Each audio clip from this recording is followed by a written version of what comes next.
میرے خیال سے اخلاقاً درست نہیں ہے. جیسے میں نے کہا تھا کہ قائد کی بہن کو بھی غدار قرار دے دیا گیا. الیکشنز ہی مسائل کا حل ہے, اور صرف اس خوف کی وجہ سے کہ ایک پرٹیکولر پولیٹیکل پارٹی وہ الیکشن جیتتی ہوئی آپ کو نظر آ رہی ہے, ویسے ہی لگ رہا ہے کہ ہم امپلوژن کی جانب بڑھ رہے ہیں. گھروں میں بھوک اور قحط پڑا ہوگا تو آپ کا کیا خیال ہے کہ وہ نوجوان اپنے گھروں میں ہی بیٹھا رہے گا اور آنکھ بھر کے کہے گا کہ اس کے دن کوئی اچھے ہوئیں؟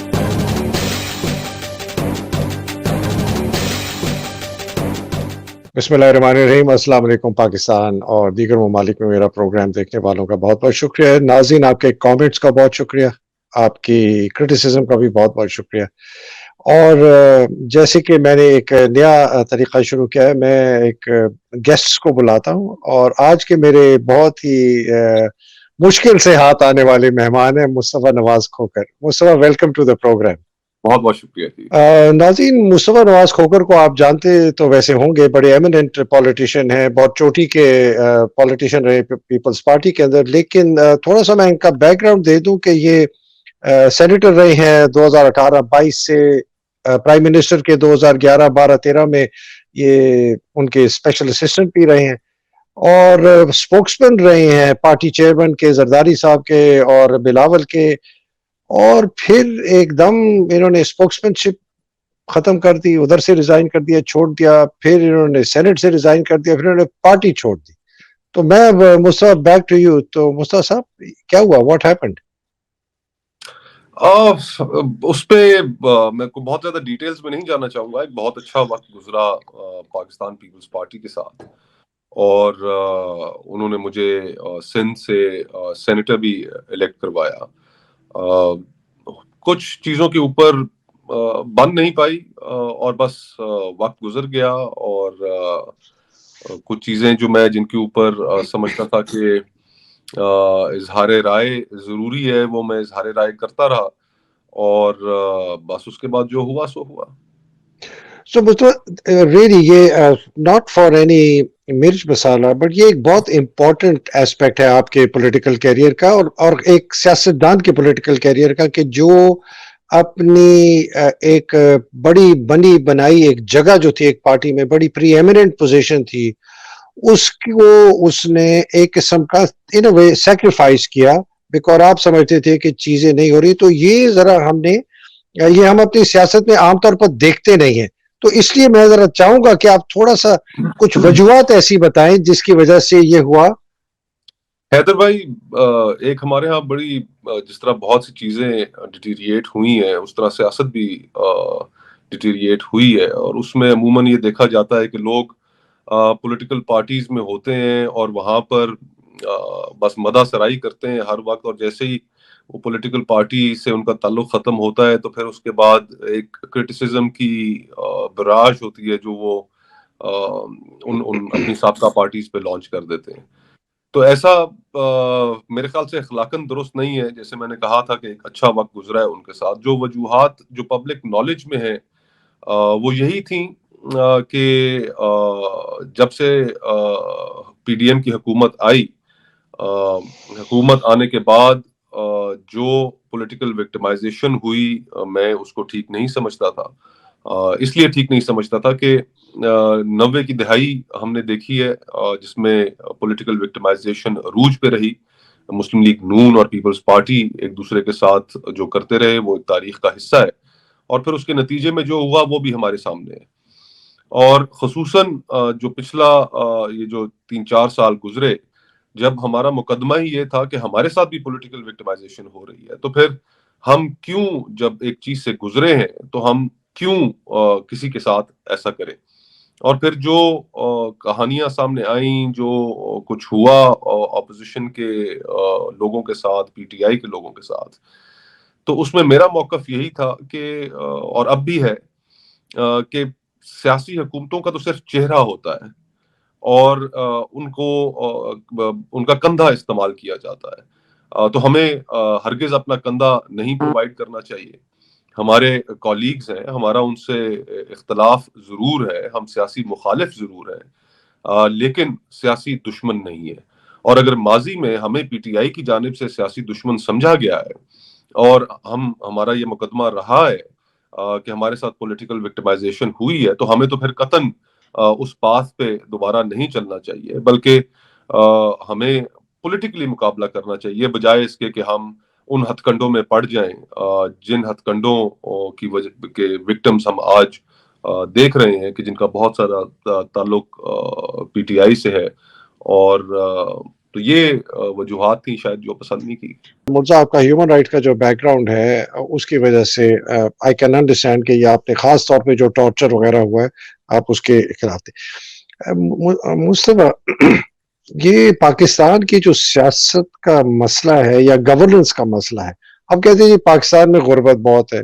غربت بہت کیوں ہے؟ اس لیے کہ جی کرپشن بہت ہے۔ کرپشن کیوں ہے؟ اس لیے کہ جی گورننس کمزور ہے۔ گورننس کمزور کیوں ہے؟ اس لیے کہ جی کرپٹ لوگ جو ہے اس ملک پر قابض ہیں۔ کرپٹ لوگ اس ملک پر قابض کیوں ہیں؟ اس لیے کہ جی فوج آتی ہے، ٹیک اوور کر لیتی ہے، پھر جاتی ہے تو کرپٹ لوگ آ جاتے ہیں۔ یہ ایک ہم میری گو راؤنڈ یا وہ میوزیکل چیئرز والا ایک ہم یہ سن کے آپ سیاست کے اندر کے بھیدی ہیں، مجھے آپ بتائیں کہ یہ کیسے ٹوٹے گا؟ کلیئرلی حیدر بھائی، ہم 75 سال سے جس طریقے سے ملک کو چلا رہے ہیں اور آج ملک جس نہج پہ کھڑا ہے، کلیئرلی اٹ ہیزنٹ ورکڈ، اور اس میں بہت سی چیزیں جو غلط ہوئی ہیں، اسپیشلی ہمارے قیام کے بعد۔ آئی تھنک کہ جو جناح صاحب کی ان ٹائملی ڈیتھ تھی، اس کے بعد ہم پیروں پر کھڑے ہو ہی نہیں سکے، اور جو ان کا ویژن تھا، جو ان کی سوچ تھی کہ پاکستان کیسا ہونا چاہیے، وہ اسی وقت ہائی جیک ہو گیا۔ پھر ہم نے یہ ملک دیکھا کہ جو بیوروکریٹس چلاتے رہے، اور پھر اس کے بعد الٹیمیٹلی فوج نے ٹیک اوور کر لیا، ایوب خان صاحب کی ڈکٹیٹرشپ آ گئی، ہم نے سانحہ مشرقی پاکستان دیکھ لیا۔ اسی دوران ہم نے تحریک پاکستان کے جو کارکنان تھے، جن میں بڑے بڑے نام شامل تھے، ان کو غدار قرار دیا گیا، حتیٰ کہ قائد کی بہن کو بھی غدار قرار دے دیا گیا۔ اور جب یہ سارا کچھ چل رہا تھا، اور پاکستان میں پہلے الیکشنز جب ہوئے ایڈلٹ فرینچائز کے تحت، تو اس وقت تک انڈیا میں 4 الیکشنز ہو چکے تھے، ان کی 3 پارلیمنٹس اپنی ٹرم مکمل کر چکی تھیں، اور چوتھے کے وہ الیکشن کی جانب بڑھ رہے تھے۔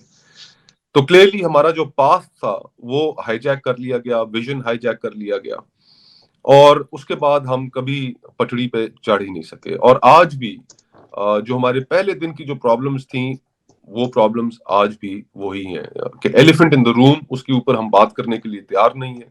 اور وہ ایلیفنٹ ان دا روم ہے کیا؟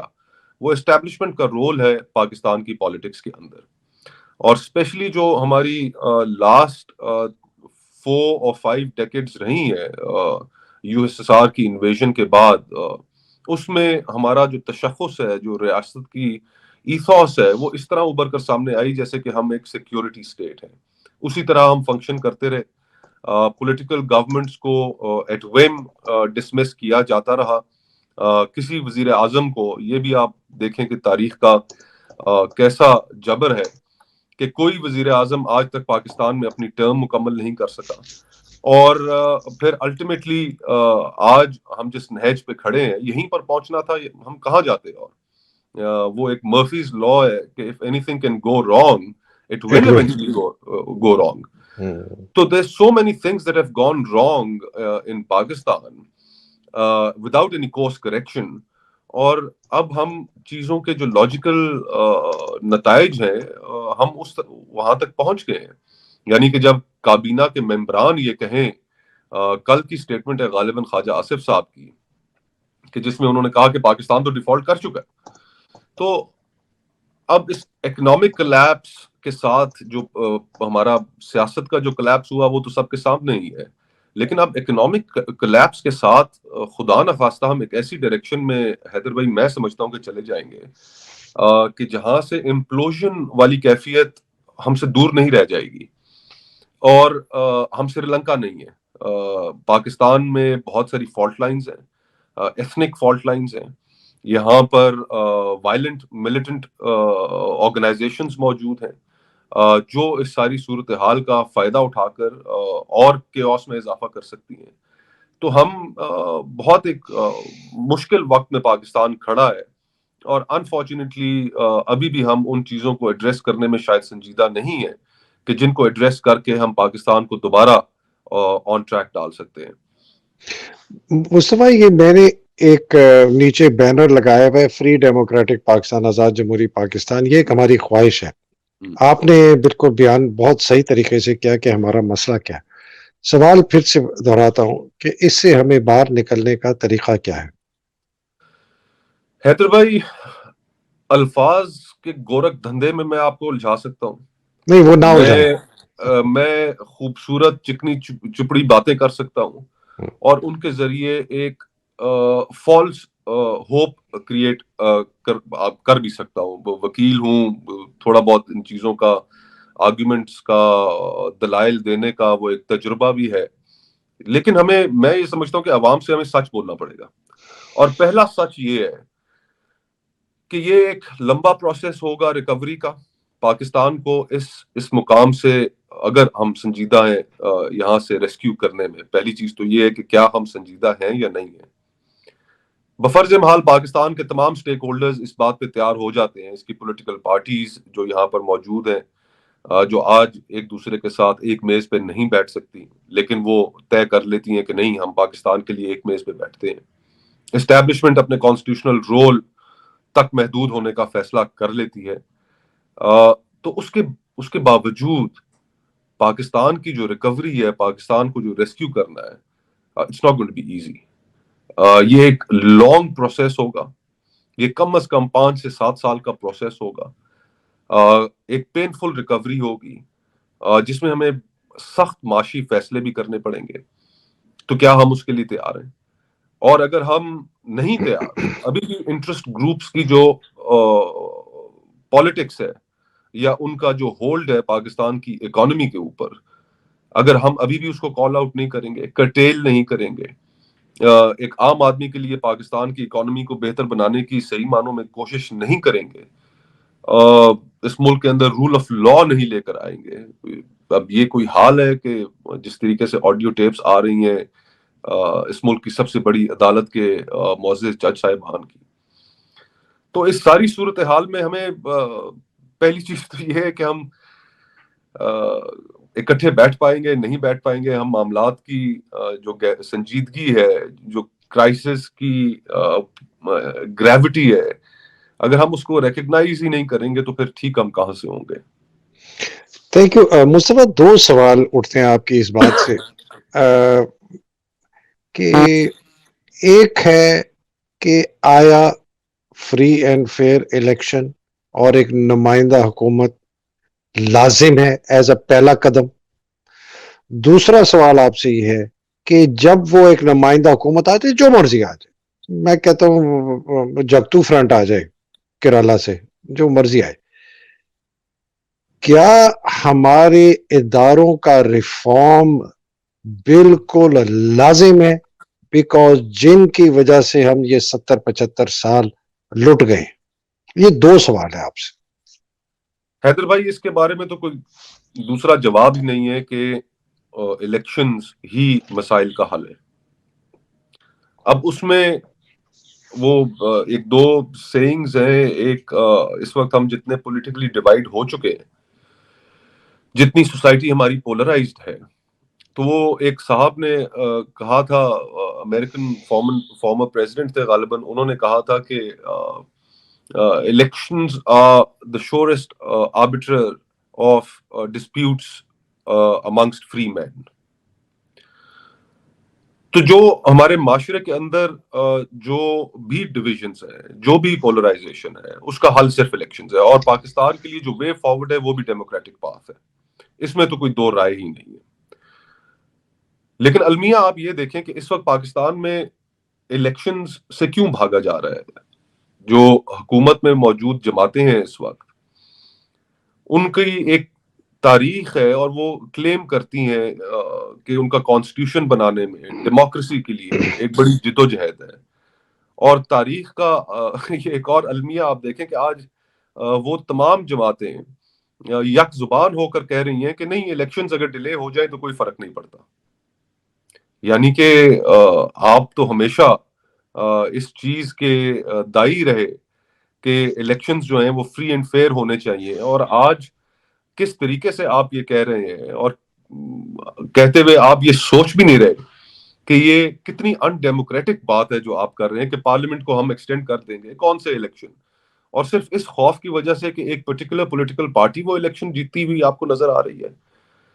تو وہ جس طرح ایک اور غالباً امریکن سپریم کورٹ کے جج تھے, انہوں نے ایک کیس کے اندر بڑا فیمس ان کا فقرہ ہے کہ لوگ جو مرضی الیکٹرل چوائس کریں تو پیپل مسٹ سفر the consequences of what ever the electoral choices they make. اگر لوگ غلط فیصلہ کر رہے ہیں تو آپ اس کو روک تو نہیں سکتے, اس کے سامنے تو سر تسلیم خم کرنا ہوگا. تو ابھی فی الحال جو صورتحال ہے اس میں تو ایسا ہی نظر آ رہا ہے کہ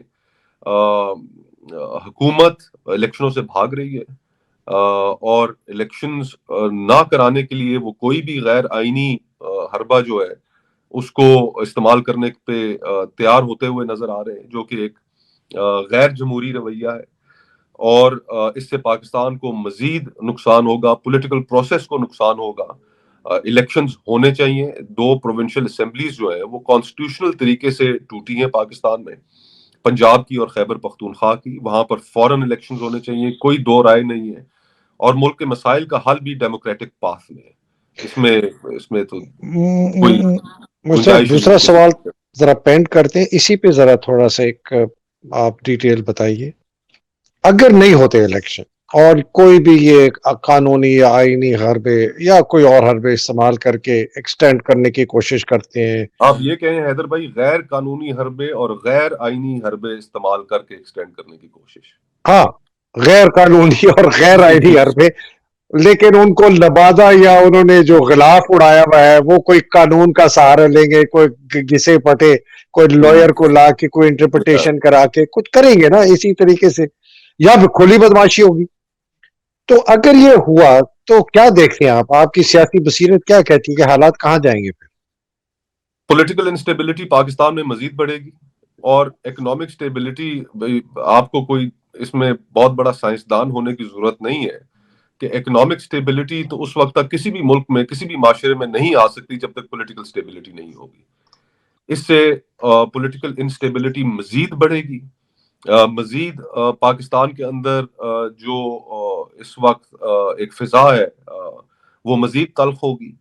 اور الیکشن ڈیلے کرنے سے پی ٹی آئی ان کے پاس تمام تر ریزنز ہوں گے کہ اس کے اوپر وہ اپنا احتجاج کریں. اور فرینکلی اگر ایسی صورتحال ہوتی ہے تو ایٹ لیسٹ جو مورل وزن ہے وہ ان کے ساتھ ضرور ہوگا. مصطفیٰ, اس سے ڈو یو تھنک کہ خانہ جنگی اور سول وار اینارکی کا ہے بہت لائکلیہڈ ہے؟ میں تو یہ حیدر بھائی جیسے میں نے پہلے کہا کہ مجھے تو ویسے ہی لگ رہا ہے کہ ہم امپلوژن کی جانب بڑھ رہے ہیں. اس کے علاوہ بھی اس کے علاوہ بھی کیونکہ ہم ایک بڑے مشکل صورتحال سے دوچار ہیں. جو فری اینڈ ڈیموکریٹک پاکستان کا جو خواب تھا وہ ہم سے لگ رہا ہے کہ ہمارے ہاتھوں سے نکلا جا رہا ہے. اس ملک کے لوگوں کا جو آپس میں جو سوشل کانٹریکٹ ہے, وہ جو آئین جس کو ہم کہتے ہیں, وہ بہت کمزور ہو چکا ہے.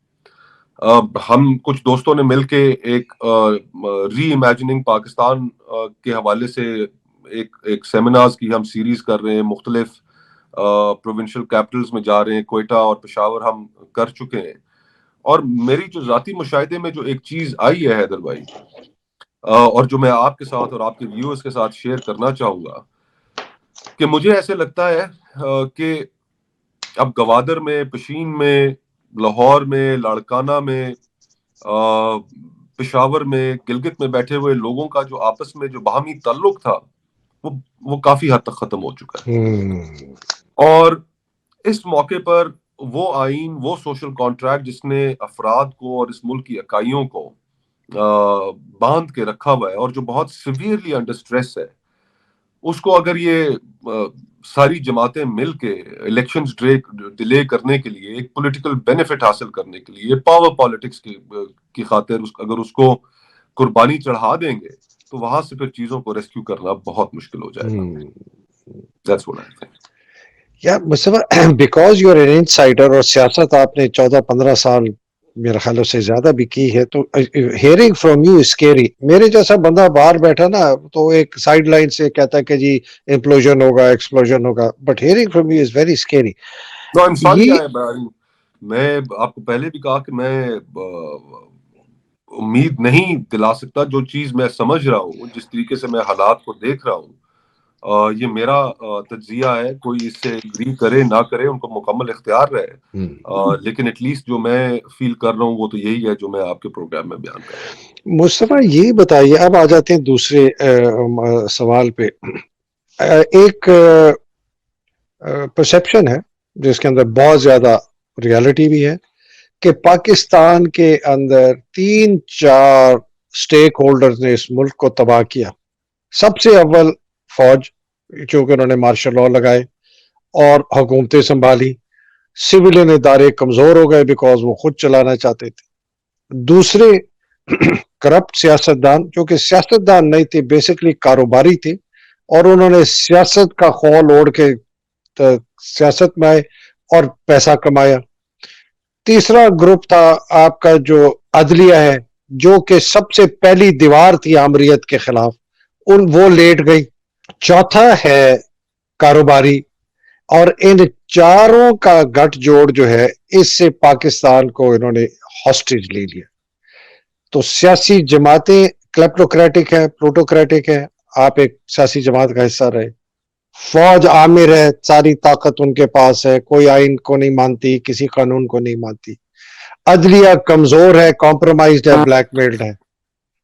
بگ بزنس ہے, عیاشی کرتا ہے, وہ کہتا ہے جی ہمیں کچھ نہیں چاہیے, ہمیں یہ مراد دے جائیں, بینیفٹ دے جائیں, سبسڈی دی جائے. یہ جو جمود ہے یہ صرف سیاسی نہیں ہے, یہ اکنامک بھی ہے, پولیٹیکل بھی ہے, سوشل بھی ہے, اور سیکیورٹی بھی. لیڈ کیپچر کی ایک بڑی ایک واضح مثال ہے. اب یہ آپ جی چند دن پہلے حیدر بھائی جو بجٹ, منی بجٹ جس کو کہا گیا, میں تو اس کو خیر منی بجٹ نہیں سمجھتا, وہ تو ایک جمبو بجٹ تھا. اور وہ جو پیش کیا گیا, اب اس کے نتیجے میں دیکھیں 170 ارب روپے کے ٹیکسز لگائے گئے, بجلی مہنگی کی گئی, گیس کی قیمتیں دگنا کی گئیں, پیٹرولیم پرائسز بڑھائی گئیں.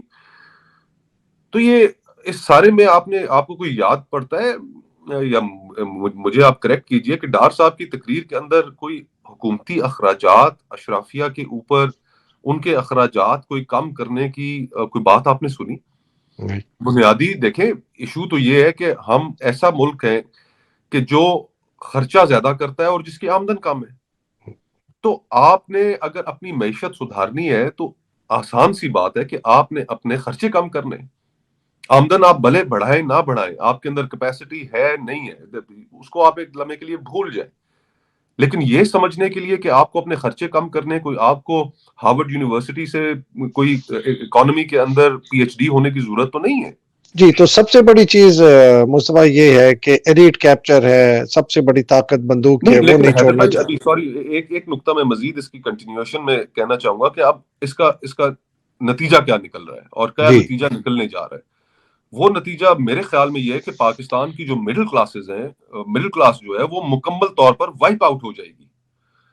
ہمارا میجورٹی جو 80% جو طبقہ ہے وہ 15,000 سے 30,000 کمانے والا طبقہ ہے. وہ پہلے ہی وہی 15,000 سے 30,000 کمانے والا جو طبقہ ہے اس کی زندگی اجیرن بنی ہوئی ہے. وہ اپنا خرچہ, اپنا گھر, اپنا کچن, اپنے بچوں کی فیسز, اپنے بلز وہ نہیں ادا کر پا رہا. اب یہ جو نئی مہنگائی کی ویو آنی ہے, اس سے 30,000 سے لے کر جو لاکھ روپیہ کمانے والا ہے اب وہ وائپ آؤٹ ہو جائے گا. تو پاکستان میں صرف 2 کلاسز بچیں گی, ایک امیر اور ایک غریب. تو ہم تو ایک بڑی مشکل اور بڑی خطرناک صورتحال سے دو چار ہیں. اور ایک ایسے پاکستان میں کہ جس میں آپ بات کرتے ہیں یوتھ بلج کی, جہاں پر 64-66% جس ملک کے اندر نوجوان ہوں, اور جب گھروں میں بھوک اور قحط پڑا ہوگا تو آپ کا کیا خیال ہے کہ وہ نوجوان اپنے گھروں میں ہی بیٹھا رہے گا اور آہ بھر کے کہے گا کہ اس کے دن کوئی اچھے ہوئیں گے؟ وہ باہر نکلے گا, آپ کے ملک میں کرائم بڑھے گا, آپ کے ملک میں وائلنس بڑھے گی. تو یہ اب ساری چیزیں یا تو پھر یہ جو اشرافیہ ہے یہ پھر قربانی دے, اپنے طور طریقے بدلے. اگر اپنے طور طریقے نہیں بدلیں گے تو ہم بڑی مشکل صورتحال سے دو چار ہو گئے ہیں حیدر بھائی، میرا تو یہ خیال ہے۔ مصطفیٰ یہ جو اشرافیہ کی آپ نے بات کی نا کہ ان کے طور طریقے، میں تو ایک مجھے تو اور اس سے زیادہ بڑا ایک خوف ہے۔ آپ نے تو کہا نا یہ یوتھ بل جائے، یہ بچے گھر میں بیٹھے رہیں گے، میں تو ان لوگوں کی بات کر رہا ہوں جن کے پاس اس وقت لیگلی طور پر بندوقیں ہیں، جو کہ اداروں کے اندر کام کرتے ہیں، پولیس کا سپاہی ہو گیا، رینجر کا، ایف سی کا ہو گیا، فوج کا ہو گیا، اور باقی جتنے اس طرح کے لوگ ہیں، جب ان کے گھر پہ پڑے گی، اس طرح پڑے گی، تو کیا وہ، آپ کیا سمجھتے ہیں کہ وہ ادھر جائے گا یا وہ اپنی بندوق اٹھا کے، امونیشن اٹھا کے گھر جائے گا؟ میرا پوائنٹ آف ویو اس میں یہ ہے کہ ہماری جو آرمڈ فورسز ہے اوور دا ایئرز انہوں نے اپنا ڈسپلن بہت اچھا مینٹین کیا ہے، اور جو سب سے بڑی پرابلم آئی، ہمیں تو وہ وقت یاد ہے کہ جب ٹرائبل ایریاز میں پہلی دفعہ ہماری فوج ان دہشت گردوں سے مقابلہ کرنے کے لیے جب گئی، تو وہ انیشل وقت جو تھا اس میں بہت بڑے چیلنجز تھے۔ یہاں پر جو مذہبی طبقہ تھا اس نے فتوی بازی شروع کر دی، اس نے کئی موقعوں پر بڑی کنٹروورشل باتیں کی کہ جو شہید ہو کر ہمارے آ رہے ہیں فوجی جوان، کہ ان کے جنازے نہیں پڑھنے چاہیے، ایسا نہیں ہونا چاہیے، ویسا نہیں ہونا چاہیے۔ تو وہ میرے خیال سے ہماری سیکیورٹی فورسز کے لیے ایک بہت بڑا چیلنج تھا، لیکن اس چیلنج کو بھی ڈسپلن مینٹین رکھتے ہوئے اوور کم کیا، اس پروپیگنڈا کا مقابلہ کیا۔ یہاں پر تو جو لوگ جن کے پاس پھر بھی کوئی سرکاری نوکری ہے، وہ کسی اس سے منسلک ہیں، ان کا تو ایک سلسلہ پھر بھی چلتا جائے گا۔ فکر تو ان کی کریں کہ جن کے پاس کوئی نوکری نہیں ہے، کوئی ذرائع آمدن نہیں ہے، وہ کسی طبقے سے ان کا ایسا کسی سرکاری ادارے سے ان کا تعلق نہیں ہے، اور بندوق پھر بھی ان کے پاس ہے، اس سے خوف ہے۔ پھر بھی ہاں، اور وہ ہمارے ملک میں ایک بہت کثیر تعداد ہے، بہت کثیر تعداد ہے۔ جی میرے پاس ایک ایسٹیمیٹ کسی نے بھیجا، میں نے کہا یار کتنے ملک میں ہمارے پاس آٹومیٹک ویپنز ہیں نا، مطلب یہ نہیں وہ 12 بور نہیں آپ کی شکار والی، آٹومیٹک کلشنکوف وغیرہ۔ ایک مجھے ایک آپ نمبر دیں، میں پھر آپ کو بتاتا ہوں انہوں نے مجھے کیا کہا۔ وٹ ڈو یو تھنک کہ میں نے ایسٹیمیٹ کہیں کیا ہے؟ سنا تھا کہ جی پاکستان کے اندر خودکار جو ویپنز ہیں وہ کوئی اراؤنڈ 4 کروڑ کے قریب ہیں۔ کتنے؟ 4 کروڑ 4 میں نے، کروڑ کا مطلب ہے آئی 40 ڈونٹ ملین، نو۔ جی 40 جی ملین، جی 40 ملین، ویری کلوز۔ مجھے اس سے تھوڑا کم بتایا گیا تھا، انہوں نے کہا تھا جی 25 ملین، 2.5 کروڑ۔ تو اگر 2.5 کروڑ 4 کروڑ خودکار ہتھیار ہے تو آپ تباہی کا حال دیکھیں۔ مصطفیٰ ایک آپ سے ذاتی سوال ہے، چونکہ وہ آپ سیاسی پارٹی سے، ایک ایسی سیاسی پارٹی سے منسلک رہے ہیں جس کا شروع میں ایک کردار تھا اور اس کی تشخص بالکل تبدیل ہو گئی۔ مجھے یہ بتائیں کہ جب آپ پارٹی میں تھے، پلیز میں یہ نہیں چاہتا کہ آپ کو کرٹیسائز کریں، because I know you are an honourable man, آپ نہیں چاہتے کہ آپ کیچڑ اچھالیں، لیکن آپ کو نظر نہیں آ رہا تھا کہ یہ جو موروثی سیاست اور یہ کلیپٹوکریسی، پلوٹوکریسی کے چند خاندان اس ملک پر قابض ہیں، اس کو لوٹ رہے ہیں، کرپشن کر رہے ہیں، تو شاید میں پہلے ان کو خیر آباد کہہ جاتا۔ مشکل سوال ہے، اگر دینا چاہتے ہیں جواب تو دے دیں۔ دیکھیں، بہت سی ایسی چیزیں ہوتی ہیں جو پس پردہ بھی چل رہی ہوتی ہیں، بہت سی چیزوں پر میں اور میرے چند دوست جو تھے، ہم اپنی اوپینینز دیتے رہے، نالاں رہتے تھے، کہتے رہے، اور بہر طور وہ جیسے کہتے ہیں کہ کسی کو مکمل جہان نہیں ملتا، تو مکمل جہان تو کسی کو بھی نہیں ملتا۔ بس ایک دائرے کے اندر رہتے ہوئے کوشش یہی کی کہ پازیٹیوٹی کی طرف توجہ دلاتے رہیں۔ باقی پھر جو باتیں نہیں سنی جاتی تھی، کیا کہہ سکتے ہیں۔ اچھا مصطفیٰ، آخری سوال۔ ایک بہت وبا اور ہوا چلی ہوئی ہے کہ جی کوئی ٹیکنوکریٹ، کوئی نیشنل گورنمنٹ ریکنسیلیشن، آپ کے اوپر بھی اشارے ہیں، میں نے بھی کہا کہ مصطفیٰ کھوکر بھی تیار ہو رہا ہے وزیر بننے کے لیے، شاید خاقان عباسی تیار ہو رہا ہے اس حکومت کا وزیر اعظم بننے کے۔ اس نے، آپ نے دونوں نے ابھی ایک وہ پریس کانفرنس کی جس میں اس نے کہا کہ یہ موجودہ جو سیاسی نظام ہے یہ پاکستان کے مسئلے حل نہیں کر سکتا۔ وہ کون سے موجودہ سیاسی نظام کی بات کر رہے تھے، اور یہ ٹیکنوکریٹ گورنمنٹ میں کتنی جان ہے؟ دیکھیں، جو موجودہ سیاسی نظام ہے یا کوئی بھی سیاسی نظام ہوتا ہے، اس کا اس نظام کا کراؤن کیا ہوتا ہے؟ وہ نظام ساری طاقت کہاں سے ڈرا کرتا ہے؟ پارلیمان سے۔ اس وقت پارلیمان کی جو حیثیت ہے وہ آپ کے سامنے ہے کہ وہاں پر جو اپوزیشن لیڈر ہیں، ایک پہلی چیز تو یہ ہے کہ وہاں سے جو اصل اپوزیشن ہے وہ ہے ہی نہیں وہاں پر اس ایوان میں، اور جو اپوزیشن موجود ہے، جو 20 25 24 ارکان موجود ہیں، جو اپوزیشن لیڈر ہیں، وہ برملا یہ کہتے ہیں کہ آنے والا الیکشن جو ہے وہ ٹریجری بینچز کی ایک پارٹی کے ٹکٹ پہ لڑیں گے۔ تو یہ مذاق نہیں ہے، تو یہ کیا ہے؟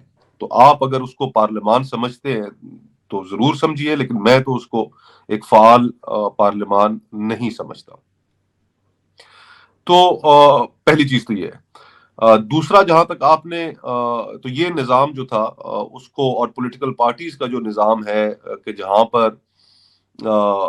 حبس زدہ ماحول ہے، جہاں پر گفتگو کی اجازت نہیں، بس خوشامدی ایک ماحول ہے، جی حضوری کا ماحول ہے، ملک کے مسائل کا حل نکالنے کے اوپر کوئی گفتگو نہیں ہے، بلکہ ان کو بدتر بنانے میں ایک پاور پالیٹکس کے پیچھے اپنا کردار اور اپنی سیاست ساری کی جا رہی ہے۔ تو اگر کسی کو سیاسی نظام پہ ڈیلیور کرنے پہ اعتبار ہو تو بھلے ہو، آپ کو اپنا اوپینین رکھنے کا حق ہے، مجھے تو کم از کم نہیں ہے، اور شاید خاقان ان کو بھی نہیں ہے۔ جہاں تک آپ نے بات کی ٹیکنوکریٹک سیٹ اپ کی، آئین میں، قانون میں قطعاً کوئی اجازت نہیں ہے کہ کوئی ٹیکنوکریٹک سیٹ اپ لے کے آیا جائے یا کوئی ایکسٹینڈڈ پیریڈ کے لیے اس اسمبلی کو اس کو ایکسٹینشن دی جائے۔ جو کچھ بھی ہوگا، اگر ہوا تو وہ انکانسٹیٹیوشنل ہوگا، وہ ری رائٹنگ آف دا کانسٹیٹیوشن ہوگی، اور اگر عدلیہ نے اس کے لیے اپنا کندھا فراہم کیا، عدلیہ اس کے اندر ایک پلیئر بنی، تو یہ ہماری ملک کی تاریخ میں ایک اور سیاہ دھبا ہوگا، اور خصوصاً عدلیہ کے اوپر ایک سیاہ دھبا ہوگا کہ جو آج تک ہسٹوریکل ایک انہوں نے مس کیریج آف جسٹس کیا۔ گلیرنگ ایک ذوالفقار علی بھٹو کا ایک کیس ہمارے سامنے موجود ہے کہ ایک شخص کو انہوں نے بے گناہ پھانسی چڑھایا، اس کے اوپر تو اس مس کیریج آف جسٹس کو تو وہ ایڈریس کر نہیں سکے، اور اس کے علاوہ بہت سیاہ دھبے موجود ہیں جن میں ڈکٹیٹرشپس کو ان کو ویلیڈیٹ کیا۔ نہ صرف ویلیڈیٹ کیا بلکہ ان کو کانسٹیٹیوشن کے اندر امینڈمنٹس کا بھی اختیار دیا۔ تو یہ ایک اور بدترین قسم کا سیاہ دھبا ہوگا، اور میرا یہ خیال ہے کہ عدلیہ پھر اس سے کبھی ریکور نہیں کر پائے گی، اور یہ ایک ہماری بہت بڑی بدقسمتی ہوگی اگر ملک میں ایسا ہوتا ہے۔ آخری دو سوال، لوگ بھوک کے علاوہ سیاسی شعور کے بیسس پہ کھڑے ہو کے باہر آئیں گے اپنے حقوق کے لیے؟ حیدر بھائی، اس میں یہ ایک بہت ڈیبیٹیبل چیز ہے۔ اس میں سب سے پہلی چیز تو یہ ہے کہ ہمیں اپنا کلچرل کانٹیکسٹ جو ہے، پولیٹیکل کانٹیکسٹ جو ہے، اس کو بھی مد نظر رکھنا ہوگا۔ 1880 میں یہاں پر ایک بر صغیر میں پولیٹیکل پارٹی بنتی ہے، کانگریس پہلی سیاسی جماعت بنتی ہے یہاں پر۔ تو ہمارا بر صغیر کے لوگوں کا ایک 125 سال کا 150 سال کا ایک متواتر ایک ایکسپیرینس ہے جس میں ہم ڈھالے گئے ہیں کہ ہم اس چیز کے عادی ہو گئے ہیں کہ ہم ووٹ سے اپنا بدلہ لیتے ہیں۔ لاہور کے بائی الیکشنز آپ کے سامنے ہیں کہ یہ وہی لاہور تھا کہ جہاں پر جب بھی کوئی پولیٹیکل پارٹیز جب کال دیتی ہیں تو وہاں پر شاید لوگ نہیں نکلتے۔ ابھی ریسنٹ ایگزامپل آپ کے سامنے عمران خان صاحب کی ہے، شاید 400 500 لوگ بھی نہیں وہاں پر نکلے باہر۔ لیکن اسی لاہور میں جب 2 مہینے بعد بائی الیکشن ہوا تو اس میں مسلم لیگ نون جو لاہور کو اپنا گڑھ سمجھتی تھی، وہ 4 سیٹس میں سے 3 سیٹس وہاں پر ہار گئی۔ تو ایک یہ ہمیں چیز ذہن میں رکھنی چاہیے۔ دوسرا کہ ظاہری بات ہے کہ اب اگر اس وقت تک تو لوگ پاکستان میں کسی نہ کسی طریقے سے گزارا کرتے رہے، ادھار لے کر کسی نے گزارا کیا، اپنا کچن چلایا، کسی نے اپنے بچوں کو اگر وہ مہنگے اسکول میں پڑھ رہے تھے تو سستے اسکول میں داخل کرا دیا۔ تو لوگ طریقے ڈھونڈ رہے تھے کہ اپنی کم آمدن میں کہ کس طریقے سے گزارا کریں۔ آنے والا جو وقت ہے اس میں میرے خیال سے تو گزارا بہت مشکل ہو جائے گا، امپاسبل ہے۔ آج پاکستان میں اگر لاکھ روپے کمانے تک والا بھی شخص ہے جو 15 سے 30 ہزار کمانے والے ہیں، انہیں تو آپ سائڈ پہ رکھیں. جو لاکھ روپے کمانے والا شخص ہے اس کو بھی اب مجبوراً بڑے فیصلے کرنے پڑیں گے کہ یا وہ اپنا کچن چلائے گا، یا اپنے بلز دے گا، یا بچوں کی فیسیں دے گا، یا والدین کی دوائیاں خریدے گا. اب لوگوں کو یہ جو اب تکلیف آنے لگی ہے، اس میں ہو سکتا ہے کہ لوگ باہر نکلیں. اس وقت جو پارٹی نظر آتی ہے کہ جس کے پاس شاید مینڈیٹ بھی ہو اور جس کے پاس شاید یہ طاقت بھی ہو کہ وہ ایلیفنٹ ان دا روم کو ایڈریس کر سکے، آپ کا کیا خیال ہے؟ تو جس دن کریں گے دیکھیں گے، ابھی تک تو اس طرح نہیں کیا. اچھا، جو آپ کو بیان اس وقت نظر آ رہے ہیں عمران کے، اس میں آپ کو نظر نہیں آتا کہ وہ یہ ایلیفنٹ ان دا روم کو ایڈریس کریں گے؟ دیکھیں، جنرل باجوہ کے بارے میں تو وہ گفتگو کر رہے ہیں، لیکن جو ہماری سیاست کے اندر اور ملک کو ٹھیک کرنے کے لیے جو چیزیں ہیں کرنے کی ضرورت، ان کو اپنے کانسٹیٹیوشنل رول تک محدود کرنے کی ضرورت، اس پہ تو ابھی تک میرے خیال سے بہت کم سمجھ گفتگو ہوئی ہے. سمجھ گیا، ٹھیک ہے.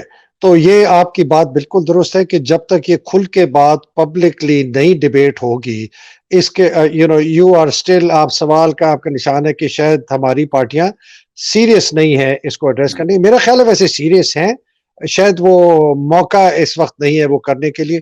بٹ بس یہی تو مصطفیٰ، موقع کہ ہم جب تک انتظار میں رہتے ہیں کہ موقع جب آئے، اس وقت تک اور چیزیں بہت ہو چکی ہوتی ہیں. تو آئی بہت تھنک زبردست. کلیئرٹی کے ساتھ پہلے دن سے ہی اگر کلیئرٹی ہو تو پھر انسان اپنی سیاست کرتا رہے. اس میں پھر حالات کو انسان بدلتا ہے، نہ کہ حالات انسان کو بدلتے ہیں. مطلب آپ یہ چاہ رہے ہیں کہ عمران خان جو ہے میں وہ کچھ نہیں میری، چاہ رہا لیکن نہیں، میں مجھے یہ یہ کہہ رہا ہوں کلیئرٹی آپ نظر یہ نہیں چاہ رہے ہیں آتی. کہ عمران خان وہ باتیں کرے جو میں کہتا ہوں کہ جب تک فوج کا ریفارم نہیں ہوگا، اس کی آرمی چیف کی جو بے پناہ طاقت ہے اس کو قابو نہیں کیا جائے گا، اس کو اپنے آئینی حدود میں نہیں رکھا جائے گا، پاکستان کے ترقی ہونے کی کوئی مجھے اثرات نہیں نظر آتے. جی ہاں، جب تک پاکستان نے اگر ایک نارمل فنکشننگ ڈیموکریٹک ملک بننا ہے تو اس کو اپنے سیکیورٹی سٹیٹ ہونے کا جو تشخص ہے، اس کو اتار کے پھینکنا ہوگا، اس کو دفن کرنا ہوگا، تاکہ ہم اقوام عالم میں ایک ہمارے برابر میں، ہمارے ریجن میں اب ایسے ممالک موجود ہیں، بھارت ہے، بنگلہ دیش ہے، کہ جو اسی ڈیموکریٹک پاس پہ چل کے آج ہم سے بہت بہتر پوزیشن میں ہیں، اور ہم اسی کرائسس کا شکار ہیں جس کا ہم پہلے دن انسیپشن کے وقت ہو گئے تھے، جناح صاحب کی وفات کے بعد. مصطفیٰ نواز کھوکر صاحب، فارمر سینیٹر، بہت بہت شکریہ. بڑی کلیئرٹی سے آپ نے آپ کی آخری سٹیٹمنٹس کو، امید ہے کہ ہم سیکیورٹی اسٹیٹ بنیں گے. ناظرین، آپ نے مصطفیٰ نواز کھوکر کو سنا، آپ کی رائے دیجیے گا کامنٹس میں. اللہ سبحانہ تعالیٰ آپ سب کو اپنے حفظ و امان میں رکھے. مصطفیٰ نواز کھوکر آپ جیسے کو جو ینگ اپ کمنگ کانشنشس سیاستدان ہے وہ اور آئیں پاکستان میں. ہمارا جو ایلیفنٹ ان دا روم ہے اس کو ہم نے اپنی جگہ پر باندھ کے رکھنا ہے، اور حقیقی آزادی کی جنگ لڑنے والوں اور فری ڈیموکریٹک پاکستان کی جنگ لڑنے والوں کو بھی اللہ سبحانہ تعالیٰ حفظ و امان میں رکھے.